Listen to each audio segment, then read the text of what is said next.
This is Ashley Newby, and you're listening to the Black Studies Podcast, a Mellon Grant sponsored series of conversations examining the history of the field. Our conversations engage with a wide range of activists and scholars, senior figures in the field, late doctoral students, cultural workers, political organizers, and everyone in between in order to explore the cultural and political meaning of Black studies as an area of inquiry and its critical methods. Hello, everyone, and welcome to another episode of the Black Studies Podcast. Today, we have the pleasure of speaking with Dr. Sonja Lanehart, professor of linguistics at the University of Arizona. She received her BA from the University of Texas at Austin and her MA and PhD from the University of Michigan, Ann Arbor. She is a former Ford Foundation postdoctoral fellow at Stanford, a Ford Foundation predoctoral fellow awardee, and Andrew W. Mellon Fellow at the University of Michigan, Lilly Teaching Fellow at University of Georgia, and a member of Phi Beta Kappa National Honor Society and Phi Kappa Phi National Honor Society at the University of Texas at Austin. She has won grants from the National Science Foundation as well as institutional agencies. Dr. Lanehart previously taught at the University of Georgia and the University of Texas at San Antonio. She serves on several national and international professional organization committees, including the Linguistics Society of America, the American Educational Research Association, the American Dialect Society, and the National Council of Teachers of English. She is a past co-editor with Paul Schultz of Educational Researcher, Research News and Comment Section, the lead journal of the American Educational Research Association. In addition to numerous articles and book chapters, her book publications include Sister Speak, Black Women, Kinfolk Talk, and Language and Literacy, about language and literacy, which received honorable mention in the 2003 Myers Outstanding Book Award competition, sponsored by the Gustavus Myers Center for the Study of Bigotry and Human Rights in North America, Sociocultural and Historical Context of African American English, African American Women's Language, Discourse, Education, and Identity, and the groundbreaking Oxford Handbook of African American Language, as well as Language in African American Communities. Thank you for being with us today, Dr. Lanehart. How are you? I'm great. It's a pleasure to be here. Thank you for having me. So we can get started. I know it's the end of the semester, a lot going on, so I don't want to take up too much of your time. So being a linguist and in particularly focusing on Black women's language practices, Black language broadly, I wanted to ask how you see that in relationship to Black studies, but how you got into that field and being interested in Black women's linguistic practices. It's funny you say that. When you're saying that, I was thinking, oh, wait, what do you mean? Because Black women are Black women studies. Mm-hmm. Isn't that what it's all about? But anyway, I'd like to say just being born Black put me in Black studies, but that is not actually how that worked out. I had to go through my stages of identity development, like a lot of people, like most people do. And so it wasn't really until I'd say maybe certainly starting at the University of Georgia, when I was a faculty member there and had much more contact and engagement with Black women in particular, but African American studies more broadly, from being in the Department of English and getting to know the person who was director of African American studies there and the faculty members that were a part of that program, and getting courses cross-listed in there because one of the reasons I went there was I was brought there was because of a long history of research in African American language communities there. Mm-hmm. And so they had gone for a period where they didn't have anyone. And so they were eager to get someone back in to be able to do that work. And so then I got a chance to interact with people who were working in African American studies more broadly, like I said, especially Black women, one in particular who was working in Black feminist studies. And so that's why I said for me, isn't that what African American studies is? Black women.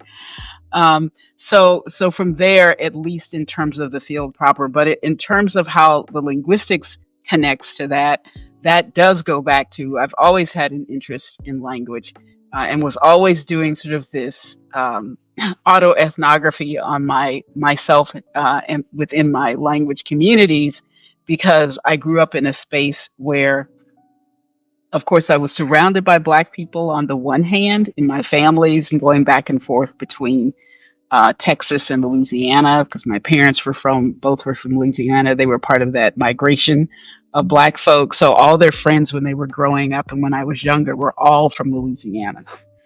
They all lived in the same apartment complexes or the same communities. They worked together. And so I was really immersed in that particular sort of aspect and was really listening to language. And really, still remember asking, why do Black people talk like this?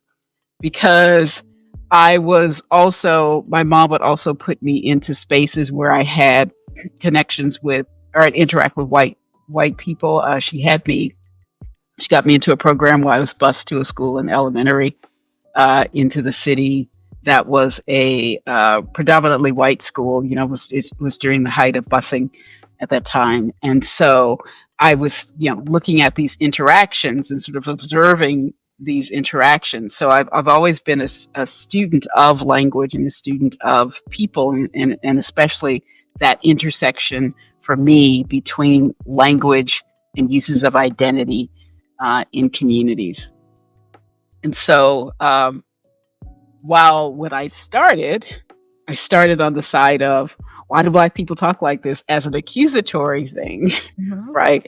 Um, as I went through college, went through undergrad, and learned more about language, and instead of thinking of how can I fix Black people, it became more of a why do people think you should fix Black people, right? So it was a whole shift, and part of that has to do with getting more, I guess, getting better educated about us, about Black people in this country.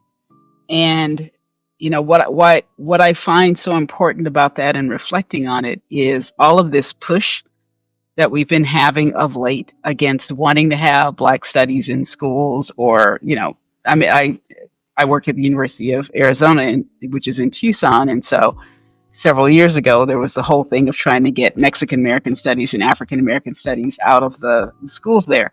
And so, I'm thinking about that, so in sort of this broader context of my academic trajectory and sort of my life trajectory, and understanding how important my engagement with African American studies was, and then Mexican American studies, and other types of studies, and realizing, that was what sort of got me out of this complacency and sort of this colonized perspective of, everything that we use as a marker is supposed to be white, and understanding that that's a problem, right?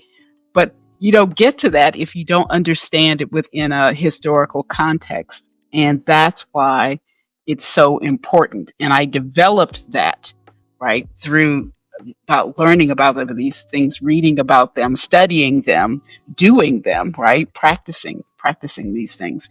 And that's just, I'm just, it just boggles my mind that people feel threatened by that, but understanding really how important it is within the context of society historically, but certainly where we are today in our country. Yeah. Thank you. Funny enough, I actually have a similar story to like how I came to Black Studies, with starting with the language piece of it. And given like who I was able to be taught by and be around in undergrad, like the language being core to what Black Studies is something that just made sense. Just like you said, like Black women are Black Studies, like Black language is Black Studies. Like I don't know how you divorce the two from each other. Mm-hmm. Mm-hmm. Well, yeah. Thank you. That was very interesting, and also leads me to want to build on that a little bit with thinking about how you situate yourself in relationship to linguistics, being someone who does focus on Black language and Black women's language practices specifically.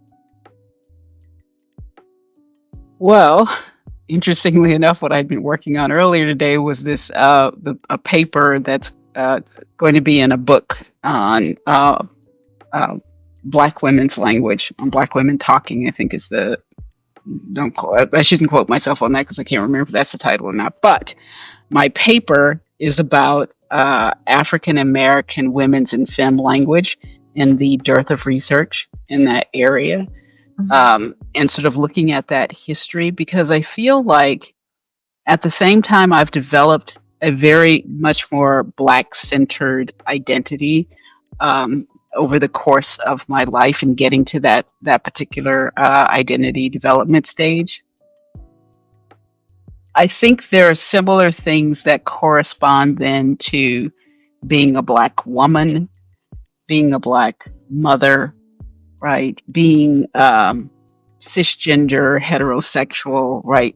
Like all of these aspects of my of identity, as I mentioned before, having a foot in Louisiana and a foot in Texas, right? Although I definitely am a native Texan. Um, but also understanding and sort of this engagement and study in Black communities, Black linguistic communities, understanding more. And this is again just being immersing myself in African American studies, Black studies, feminist studies, and understanding others within these communities that haven't been included. So this paper is talking about, well, okay, well, sure, I identify as a black cishet woman, but what about queer women, Mhm. right? What about non-binary Black people? What about all of these groups when we start looking at language, gender identity, sexuality, that we just it's like we just hadn't even thought about it. And I say that because when I did my first African American language conference, the one I organized and hosted in 1998 at the University of Georgia, I I could not find anyone who did that work. I couldn't find anyone, not one person who did any work on either African American women, lesbians language, or Black gay male speech. And when I did the Oxford Handbook in 2015, there still wasn't really anyone. Now, of course, that I started that project in like 2009, so and we'll go with that date, but it was published in 2015. Now I'm seeing this work emerge, right? Right, like I know and interact with and mentor and support a variety of Black queer students, but their their participation in their existence within this just wasn't there. And so I find myself now, in terms of how I look at my relationship within this, is making sure that while I'm advocating for having a big tent in linguistics in general, just because a lot of our work just doesn't get included, isn't seen as linguistics, Yeah. right? That sort of thing, that we also need a big tent in African American language, right? In looking at language use in African American communities, because there's been this exclusion there as well. And so I think it's only my interest is in being a sociolinguist and looking at language and uses of identity has only deepened my learning and understanding in African American studies in general, because African American studies, like I said, I was joking about, but it includes all of us, right? All of us get to have a part of this, and all of us should have our stories told within these spaces, and all of us should be able to to study and be studied in the ways that we want to do it. And so I think this has just been a trajectory that I've been on in my learning and growing and developing as a sociolinguist and as an African Americanist, um, in combining in always sort of those things overlapping for me, intersecting for me. Thank you. I think the point that you make about like the tents need to be bigger, they need to be broader, they need to be more inclusive is so important, particularly right now when there are threats to the very existence of these tents, right? So what Mm-hmm. we need Mm-hmm. to be broader and make sure that people's voices are heard and represented in this moment. I think that's really important to keep in mind as we move forward into 2025 and everything that is coming or not coming with that situation. Yeah. And it's just really disconcerting right now because we're in a space where the people who voted on November 5th, whatever day it was, the people who voted on that day, and I want to be clear when I say the people who voted, not the majority of the country, but the people who voted on that day, chose to go in the direction of isolationism and populism in a way where populism doesn't include all people. So even if you say America first, okay, that's short sighted, but sure. But America first, it was made clear that that doesn't include us.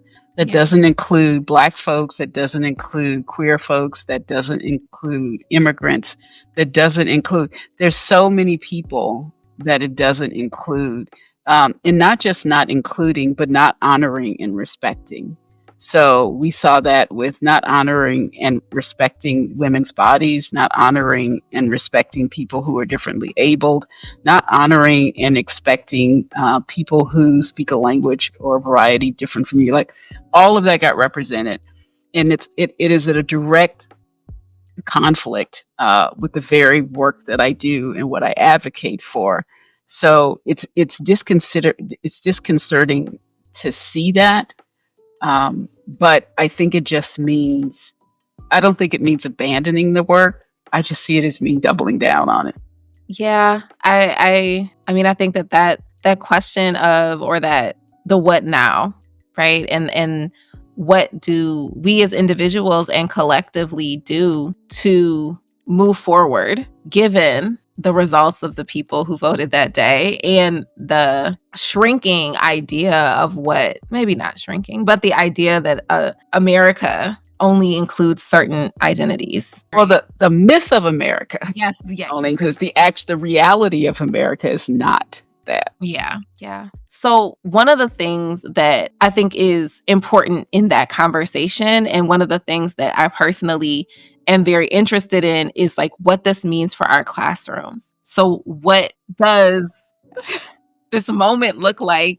But also, like, what does the kind of work that you do, how does that manifest itself in the classroom? So I'll start with an example. So, um, as we all know, there were the protests that were going on, and they're still going on, and the concern over the really this genocide in Palestine with Palestinians.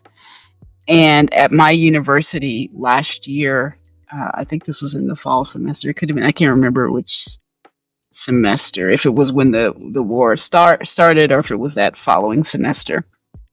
But in any event, there were two contingent faculty members who were teaching a class in the College of Education. And those two faculty members had been asking the college to provide it with some guidance because obviously, of course, students wanted to discuss this and they wanted to talk about it. And these faculty members did their due diligence in seeking some guidance in a situation that was, a powder keg. And so they didn't get a response. And so the two faculty members proceeded to go ahead and have the conversations with their students. Someone from one of those organizations where they put plants in your classes to, like, what is it? Turning Point or whatever. I can't remember some of the places right now who do that. But anyway, so some students reported the faculty and, essentially said, they caused harm. They were saying things that just were problematic and just weren't really reflective of the situation. I think they recorded them and then of course, chopped up the recordings to make it appear that they did certain things that they really didn't do. There's a big brouhaha at the university. Of course, people were calling for these faculty members to be fired. We're going to pull our funding from the university. The whole thing that you've seen in other spaces. And they were ready to throw these two women under the bus as an example. And of course, we fought back for this and said, this can't be. And, the dean, to some extent, supported on the one hand provided as much support as he felt that he could, while also, being told by people above him that, these people need to go. Now I don't know where they are today, but they did at least manage to stay in a position there. I think they were suspended, but so I don't know what the situation is with them today. However, um, at the same time, so maybe that was in that must have been in the fall, because then in spring, when I was supposed to teach my class in the College of Education, my department had asked me to teach the Black Lives Matter class that I taught before. And I said, I'm not doing it. And I said, I'm not doing it because I saw what you just did to these two women. And I see where we are at the state of this institution. And I feel like I'm being set up because those women didn't have the support that they needed from administration or their department chairs and what have you. And I'm not going to do that. And so that was the more immediate effect of, I was like, okay, I have to be careful in a space where I just feel like I would be threatened. Mm-hmm. And and it's also, as I mentioned to you before we started recording, it is absolutely what led me to resign my appointment in the College of Education and go full time as a faculty member, or I shouldn't say I've always been full time, but to resign my FTE that I had in the College of Education and move all of my FTE over to the Department of Linguistics, where I knew I had support. And I didn't share that with the other space. In terms of then how I've thought about my classes moving forward, because I absolutely believe Black Lives Matter is an important class and it should be taught, but I probably won't teach that class at the university because I'm not in that space to do it anymore. But I do still teach, of course, language use in African American communities, and I'll be teaching that class next year. Um, I think it means for me in a space where I can't be quite sure. Well, I actually am sure of the political situation. It is University of Arizona. So there is that. And even though we've now gotten a new president, we'll be getting a new provost, and the College of Education is getting a new dean, and we're getting all sorts of new personnel, it still doesn't feel like it's moving. It doesn't seem like it'll be in a safe space. Mm-hmm.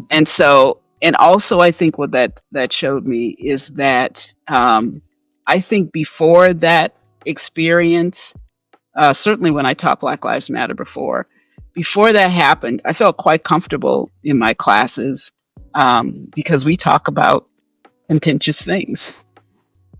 People don't always agree. Even Black students coming into my class don't always believe there is such a thing as African American language, or they say they don't speak it, or they say it's bad language, and why is there even such a class? There are people coming in there with all sorts of motivations. So I've been able, over the years that I've taught that class, I understand that.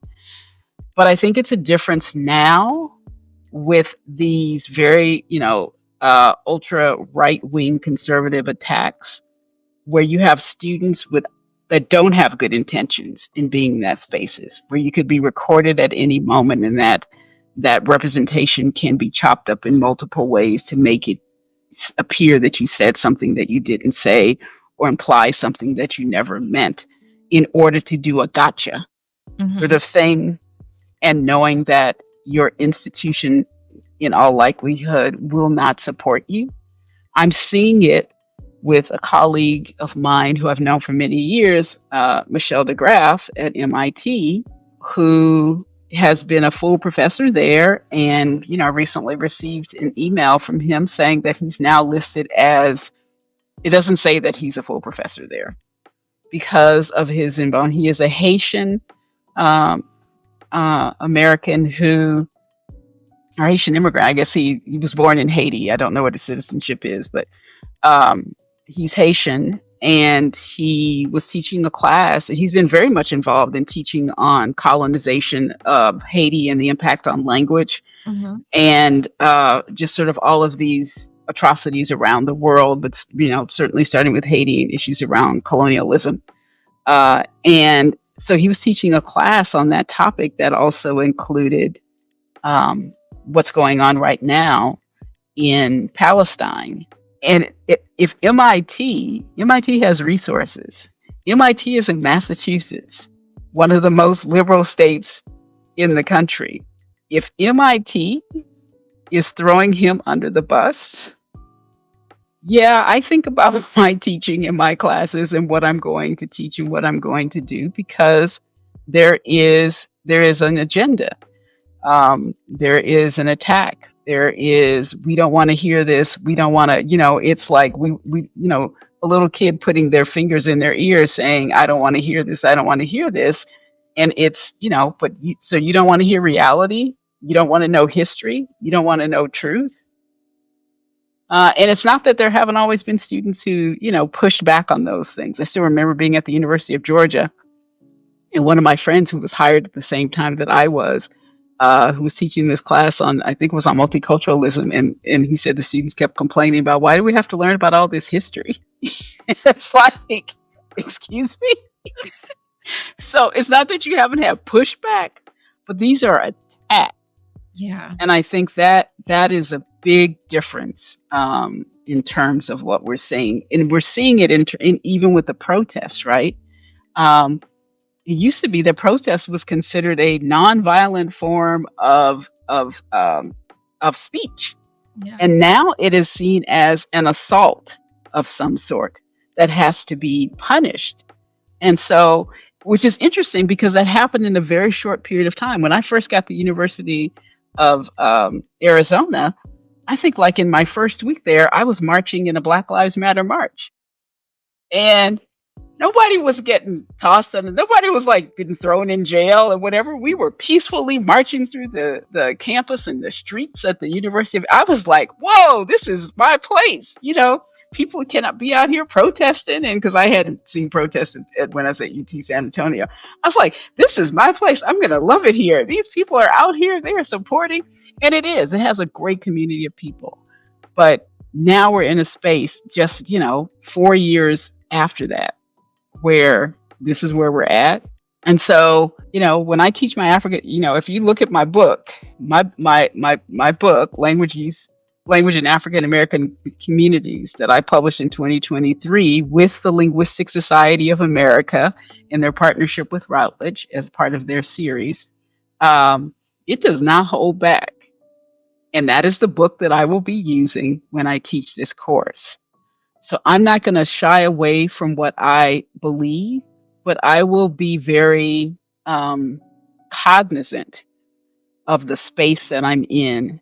Mm-hmm. And unfortunately, not knowing that I can trust the students in that space. And that's just the reality of it. But I'm not going to, I still have to be who I am and do what I believe. I just need to understand the lay of the land. Yeah. Yeah. I mean, yeah. And I realize I have a certain privilege in being able to do that because I am a full professor. I can retire at pretty much any moment that I need to, right? If I have to retire, I could. Fortunately, I've already made plans, right? I've had to think about this now. So, I'm going to be on sabbatical next year. When I come back, you're required to come back a year after that. So I won't be teaching anything controversial. I can't remember. Oh, actually, I take that back. 'Cause in the spring, I'm teaching racial linguistics. But anyway, and language and social issues. So spring, I don't know. We'll see what happens. But I'll be on sabbatical, and then that next year, I will be in a situation where if something were to happen, I could retire because I'll get a pension. I won't be able to get Medicare or Social Security, whatever, but I can, I am a 2-income household, even though my husband's retired, right? Like, we'll be okay. But the fact that I have to think about that, Yeah. but understanding that I have the privilege to do that, unlike someone who is just starting out, a tenure track, or even a graduate student who's teaching, right? Like, I understand when they say, "Oh, we can't talk about this," or I'm really concerned about talking about this thing, or I don't know how to handle this situation in my class, right? Like, I understand I need to be authentic, but I also need to have a job and I need benefits, right? Like, those are realities that I don't know what I would have been saying 20 years ago as a untenured tenure track professor, barely making it at the University of Georgia, right? But I have the privilege to be able to do this now. I don't know what that would have been, but now I feel like this is where I'm at, being astute Mm-hmm. and being woke. I see what's going on, right? And able to make those choices and take those stances. I just want to add one other thing. I had the privilege of meeting Nikki Giovanni and spending some time with her when I was at the University of Texas at San Antonio. When I was there as a part of this Black and Brown women's group, and we would host an African American Studies Spring Symposium each year. We'd have a keynote speaker that we invite, and then we'd have panels of speakers. And one year, Nikki Giovanni was the keynote speaker for our little symposium, and we got to spend time with her. We had dinner with her. We were able to sit around and talk with her. We were, my friends and I who were part of that, were just reminiscing about it and just saying how it really is true what Maya Angelou said. You may not remember what someone said, but you remember how they made you feel. Mm-hmm. It brings tears to my eyes now, but she was just such a good person. I still remember some of the things that she said that helped, that actually, this is another African American studies icon. I got a chance, right? This is a shero, Yeah. right? But then, and I still remember the boldness. This is a little woman. This woman was bold. And I feel like a little of her boldness, I think I was already kind of bold, but after meeting her, I was like, I'm bold. Like, a little bit rubbed off on me, because what I've said about retiring, because she said, because we asked her, like, how did you do the things that you did?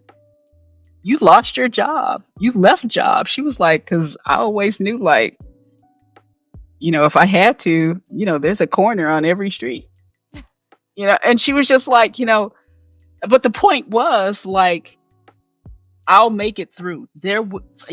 God will provide, right? I will be fine. And I will make it. And it was just like, to get that message, right? To see her life.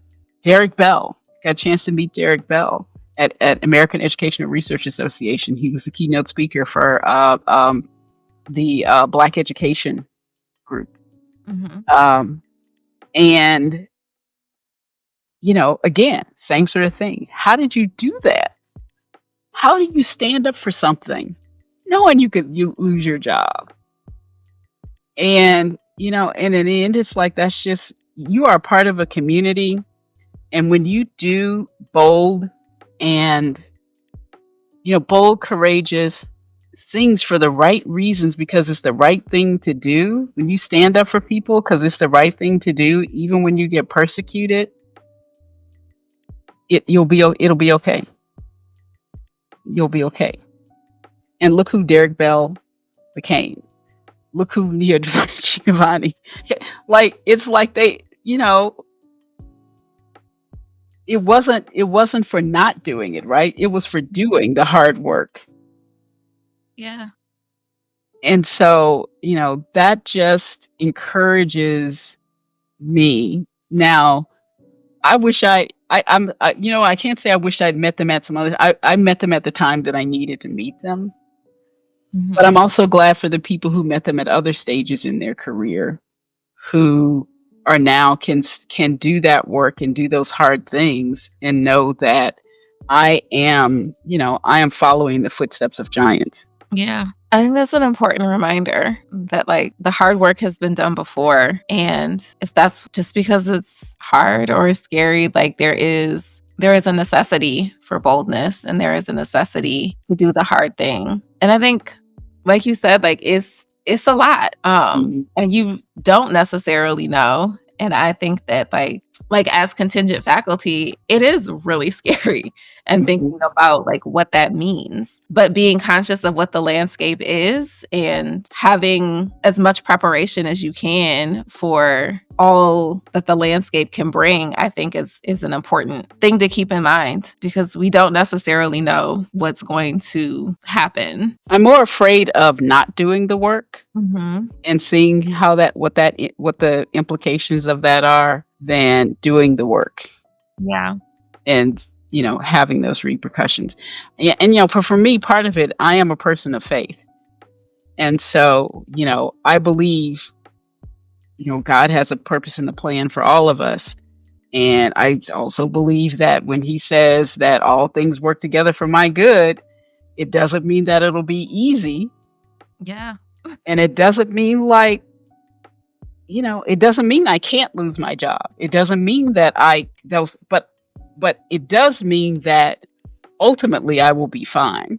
These are temporary things. Yeah, that's true. And I think that acknowledging the temporariness of situations, the potential temporariness of situations, like understanding that these are temporary things, I think is necessary for being able to do the hard work and not be scared of engaging in it. So thank you. I will say a phrase that just stayed has been with me in particular this last month is we can do hard things. Yeah. I mean, that's if we look at the work of Black studies, the work of Black women, like the hard thing, Absolutely.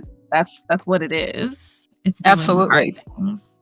I was also in the same, I think it's the same paper. I've written a couple of papers that are going to come out next year, so it might get confused. But I had written something like this in one of the papers, and I talked about, I was talking about intersectionality in Crenshaw and saying how, Crenshaw came up with the term, but Crenshaw is not the history of that Mhm. concept. Right. And so I was going through these other women who have done this, and one of the reviewers they were just like, thank you for that reminder, right? Like, this didn't just start.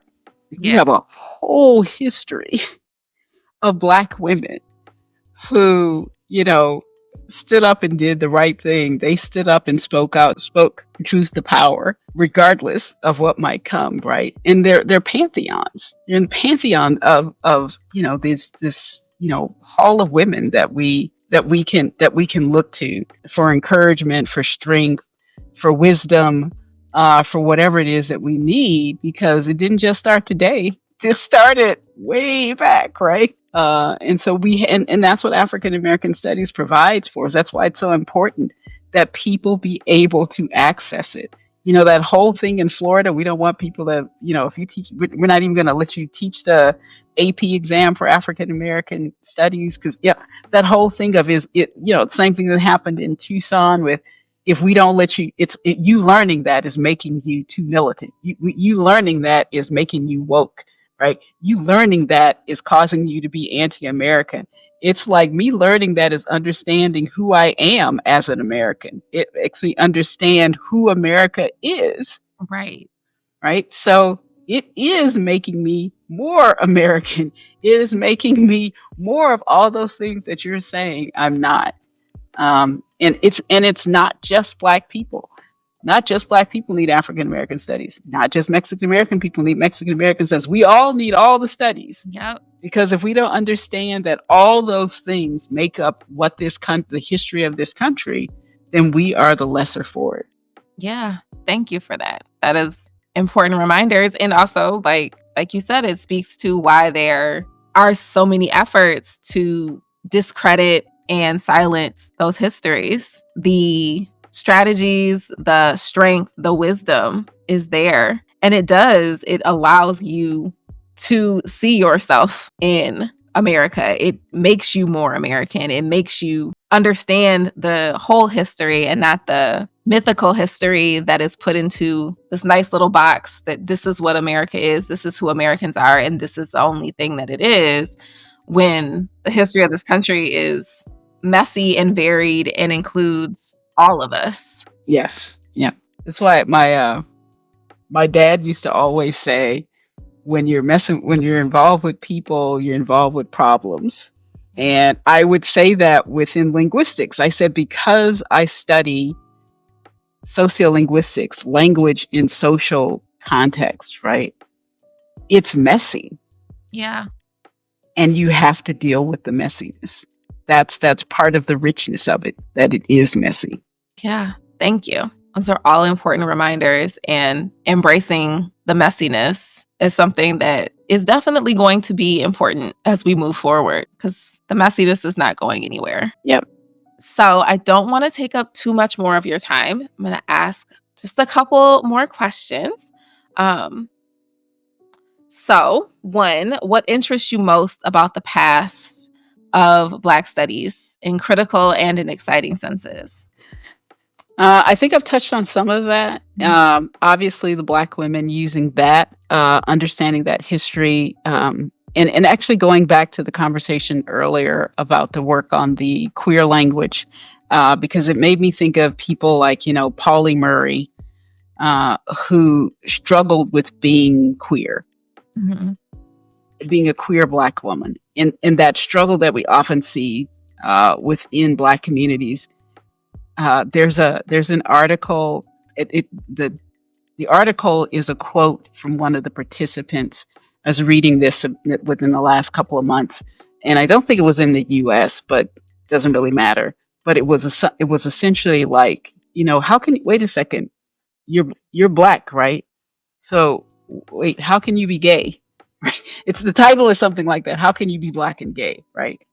Um, and in part because there's like this denial about queerness Yeah. in Black communities. And I don't know, I'm focusing on this in part because it's just what I'm immersed in right now, because I just feel like the title of the quoted title of the paper that I'm writing is from the song "It's About Damn Time," right? And so I keep thinking about that and how we can't sort of keep denying our own history. Right. And so that history includes Black queer people. Mhm. They are as much a part of everything that we are about Blackness as any other aspect, right? And we are seeing it have a moment, and to some extent, right now, when we talk about language in particular, because of all of this, all of the language that you're getting from like Black ballroom, Black queer ballroom, that sort of thing, by the shows and just sort of more visibility. Mhm. But, so I'm thinking about someone like, James Baldwin, who spoke so eloquently about Black language. And I love James Baldwin. um, and I love Toni Morrison. Those are like, that's my jam, those two. And then in pop culture, it's Prince. So I'm like, just give me anything from them and I'm ready to read it or look at it, right? So, but I think about this, about the queerness that you have of James Baldwin or Pauli Murray, there's a musician that I was just, Billy Preston. I didn't know Billy Preston was gay. And so there's a new documentary, I think, about his life. And or I think about my brother, right? These people who struggled with being Black and queer. And they do that because we as a society of Black people made them feel that way, Mhm. even though they were and continue to give so much, right? They are a part of the fabric of Black history and Black communities. Whether we're talking about music or intellectual thought or other sorts of arts, right? In intellectual work, they are a part of that work. Bayard Rustin, right? Like, Yeah. the fact that they had to shrink themselves just to be a part of a community that was already being oppressed. So they're being oppressed outside of the community and being oppressed in the community. So for me, right now, that's what I'm looking at. I'm looking at people, and sometimes it's not even queer people, it's just being a woman. I'm looking at women and queer black women and queer Black people within these contexts. That's who I'm learning from right now and understanding. I mean, I'm absorbing that pain of what it's like to be in these spaces. And I thought about, actually, for whatever reason, I was thinking about this yesterday because I was in a committee meeting, and I'm quite vocal in meetings. Um, and I was thinking about it, right? Because there was something that happened in the meeting that made me cognizant of it in the moment.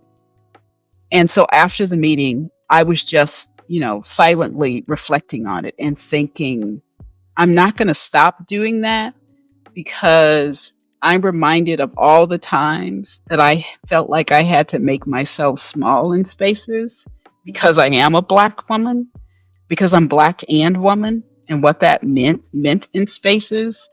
Um, and because of all the Black women in my family that I would see who had to shrink themselves in ways because they couldn't outshine a man, right? Or, or being in a space that I'm not supposed to be in, right? I'm not supposed to be in a R1 predominantly historically white institution. I'm not supposed to be in linguistics, right? Where, anyway, there's a whole history that I talk about there that we don't have time to talk about here, but I'm not supposed to be in these spaces. And so I grew to a person who doesn't shrink in those spaces, and I will be heard. Mm-hmm. Um, and because I think it's just important. And so studying Black language has helped me understand that and come to this. Studying Black history has helped me understand this.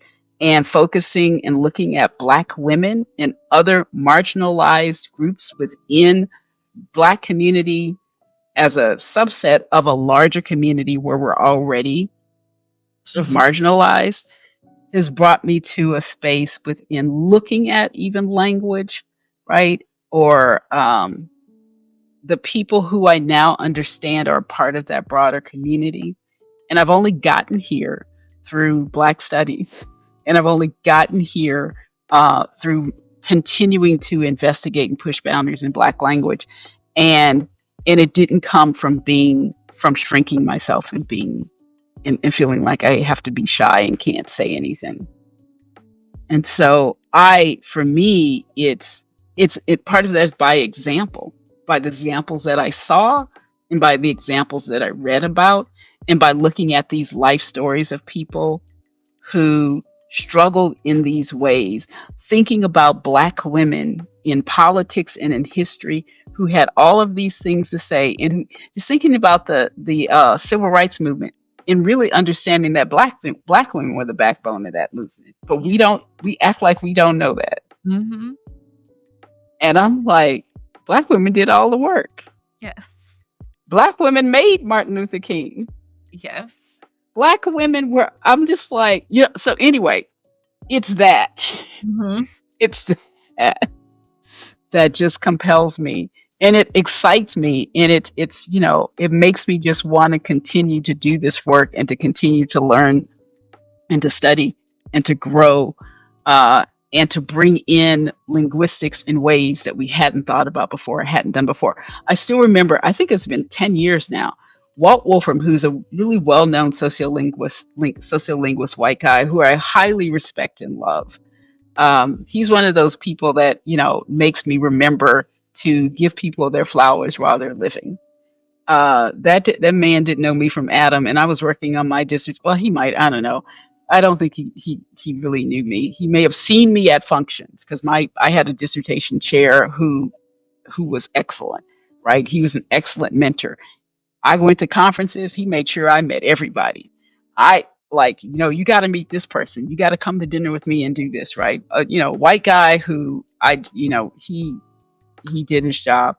And so I probably had met Walt in one of those things, but I didn't really know Walt. And I was working on my dissertation. I could not get a copy of his famous Detroit study that Mm-hmm. he had done on black speech in Detroit. And so I was thinking about you, and you're like, well, I'm getting up the courage to talk to these people.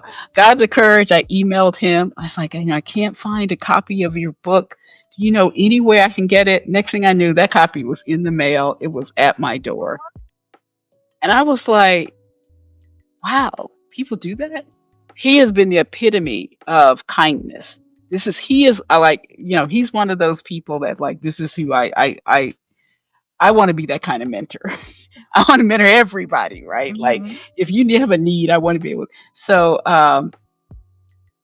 so thinking about um, him because about I think it was like 10 years ago, he he published a paper where he analyzed Martin Luther King Jr.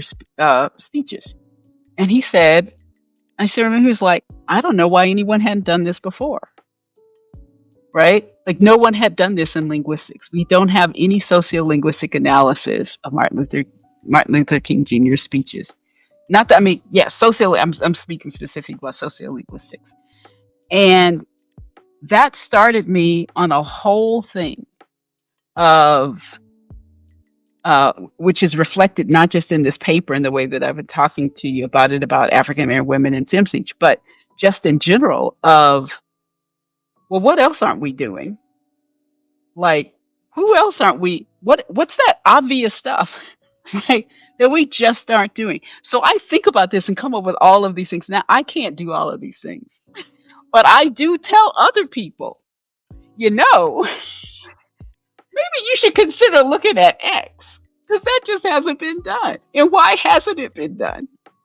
Right. And part of it is, um, as Black scholars in the space that weren't even supposed to be in, we were trained to be just like white scholars. Mhm. And you're only supposed to study certain things. And you're only supposed to do it a certain way. And I've always sort of tried to push back on that. Mhm. I'm like, because that's not me. I don't care about those things that you say that I'm supposed to care about. Because I know Black language and I know what I need to look at and how I need to look at it. And it's not going to come from me doing this discrete quantitative analysis of this one vowel.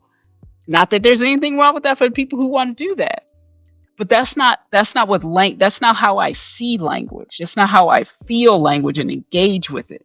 And I think that comes from being a Black woman who understands that Blackness is bigger than that one, bigger than, Martin Luther King, Mhm. right? Like there's all this other stuff that's going on. I want to know all the other stuff, not that one thing that you put out in front. And so that's what kind of studying African American language and doing linguistics in this space looks like to me as being a Black scholar who wants to do it as a Black scholar and not the emulation of a white scholar. Yeah. Thank you. That is also an important reminder. Like being a Black scholar, doing Black studies is not about the emulation of other people, other disciplines, other ways of being or knowing. It's about those things, the questions, the things that we want to know about, the things that center Black people in marginalized Black communities and making sure those things are represented. That's a really important reminder that is not. And I had this conversation with John this morning. Like it's not about the stand. It's not about the set of things that need to be checked off according to a certain discipline or a certain institution. It's about this. It's about Blackness. It's about Black women and Black people and Black queer people and queer spaces and non-binary and like that's what we need to be focused on, not this list over here that's not relevant and not interesting to what we want to do. Because we're not these other people. Right. Right. We have other questions, other concerns. And we're doing this also because it's not academic, Mm-hmm. right? It's not, I have to do this because I do this particular thing in the way that you say I should do it so that I can get this grant or I can get in this particular publication that is seen as prestigious or I get in this whatever Y and Z, right? It's it's doing the work that matters and that's important and that we feel is necessary and what that is for each Black person or each, whoever is going to be specific to them, but it's not me trying to emulate being a white scholar or doing what white folks do. Mm-hmm. And it's just going to look different. It's going to feel different. So my publication record is going to look different, in part because I've chosen to be quite interdisciplinary. I spend a lot of time in literacy and education, as probably as much time in education and in looking at NCT and those stuff as I ever did in linguistics, because it's not segmented. All of those things intersect and interconnect and interrelate, and they're really important. Um, and so I realized this. I had an epiphany about this a couple of years ago when I was invited to write an article for the 25th anniversary edition of the journal Gender and Language, Mhm. and I'd never written in that journal before. In the same way that many years before that, I was asked to contribute an anniversary issue to American Speech, but I'd never been published in American Speech. They'd never accepted anything that I submitted early in my career, so I stopped submitting to them. Um, and those are some of the most quoted articles. People like when I applied for the job here at the university, I applied is wrong, but so when I was under consideration for the position here at the University of Arizona, and I met these scholars in linguistics who I thought weren't going to want to hire me because I'm like, I don't do what you guys do. This is a very, Chomsky syntax place. And I met with these two older white faculty, and I just knew that they were going to, rip me to shreds. And they were just like, we so need you. We read this article that you wrote, the invited article for American Speech. They said, we just thought it was so clever and so well written and whatever. And it's like, I get lots of compliments in the article to say that they never published anything by me, right? And then the same thing happens, many years later, in terms of the publication, that is, with the gender and language one, where it's, the quote part is say her name. I think Mhm. it's say her name.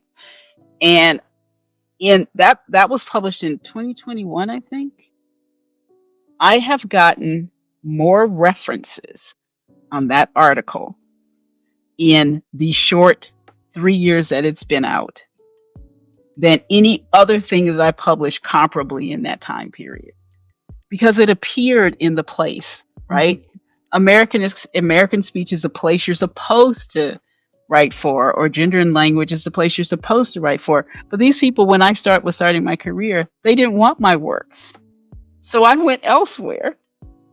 And so I was thinking about that, and I was just like, I'm glad people are, accessing my work in different ways. They have other things that they can cite now that they actually see. Because I'm like, there are things that I've published, and I'm like, people talk about that. They don't talk about my work, but they talk about something. And I'm like, well, I wrote this, like, or I did this thing, but they never saw it, right? Because it wasn't in the space that they want to go to see certain types of things. So other people see it, right? Because I've gone all around the country and people have read Sister Speak from all kinds, like social workers, Mhm. and they're like, "I read your book and I use this," and I'm just like, "Wait, wow!" So it's not that it doesn't get read; it just doesn't necessarily get read by the linguistic community in the way that it has reached and touched other people. And I just have found that fascinating to understand the dynamics of that.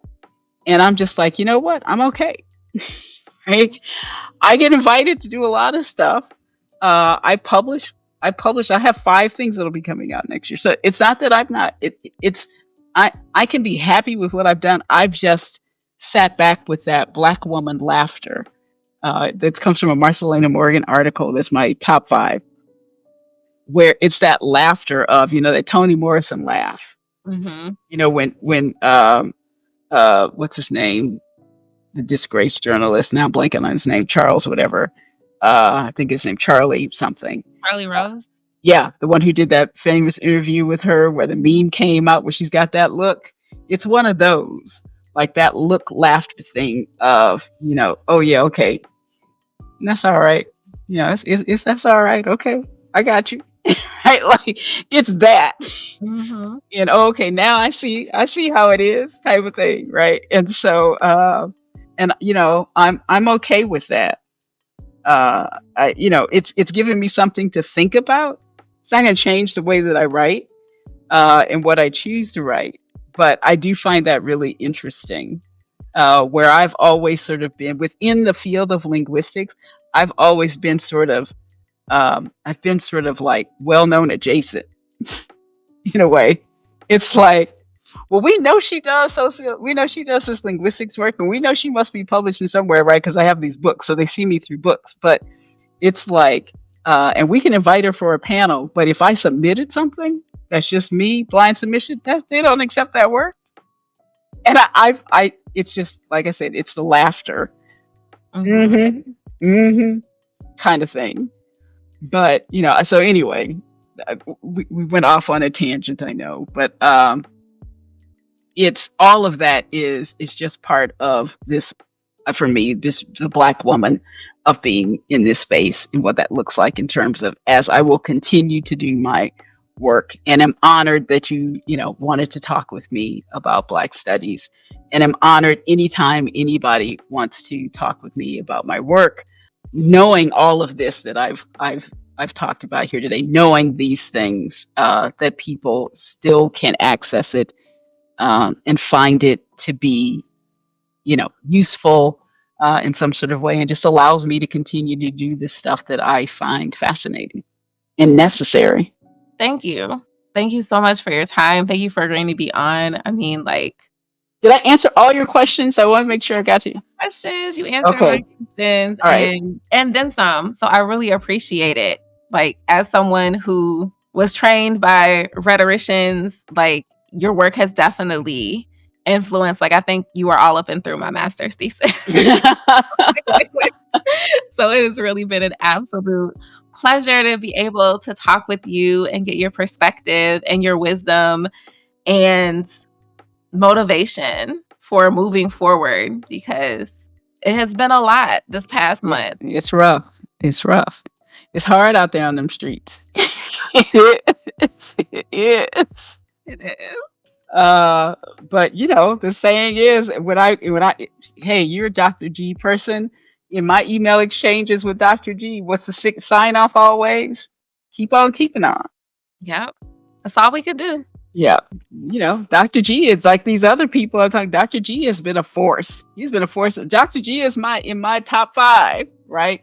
There's really a top 3, and she's in the top 3. There are 3 people I go to no matter what in decisions that I have to make in my career. And she is in that top 3, right? And then I have a top 5, but she in the top 3. So, because she has those stories. Yes. I still remember the story about how she closed that door and the glass broke. She had to leave a meeting, right? And somebody, somebody was asking her about, well, aren't you afraid of losing your job? He was like, child, please. It's like, because sometimes you just have to go there. Yeah. Yeah. Yeah. Yeah. But Important. anyway, I'm so glad I met her as a graduate student.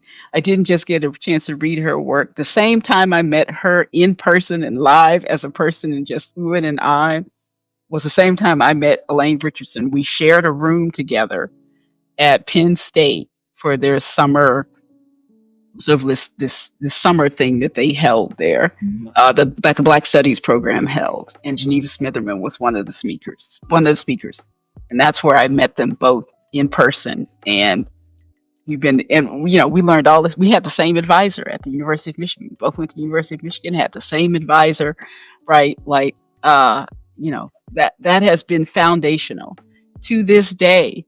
Like, I was just texting with E. E is a prayer partner for me, right? Dr. E is those bonds with Black women in particular, girl, that's the foundation. Oh, it's foundational. It is. That's So, so true. so I hope you have your squad. You got your people. Yes. Right. And it's just really important. But I think having that is what Black Studies is all about. Yeah.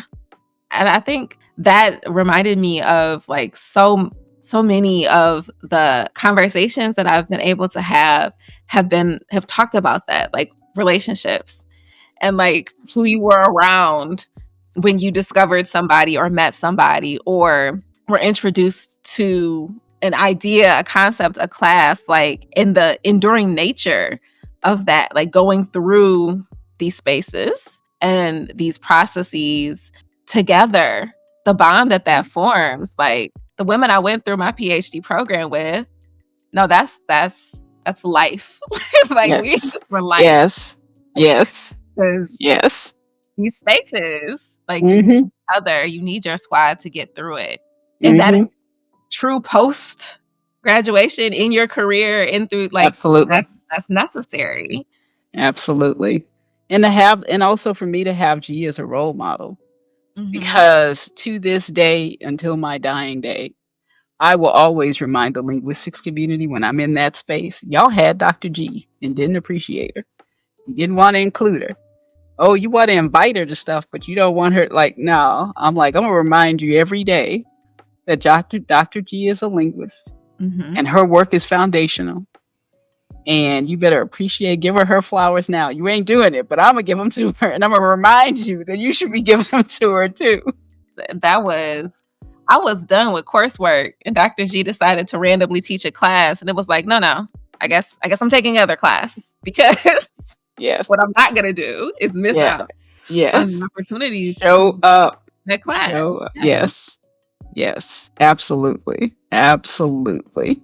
So yeah, no matter what they're telling me, I know the truth. Mhm. I know why I'm here and I know how I got here. How you got there. That remembering that is so important. Mhm. Yes. Stand on the shoulders of giants. Mhm. Absolutely.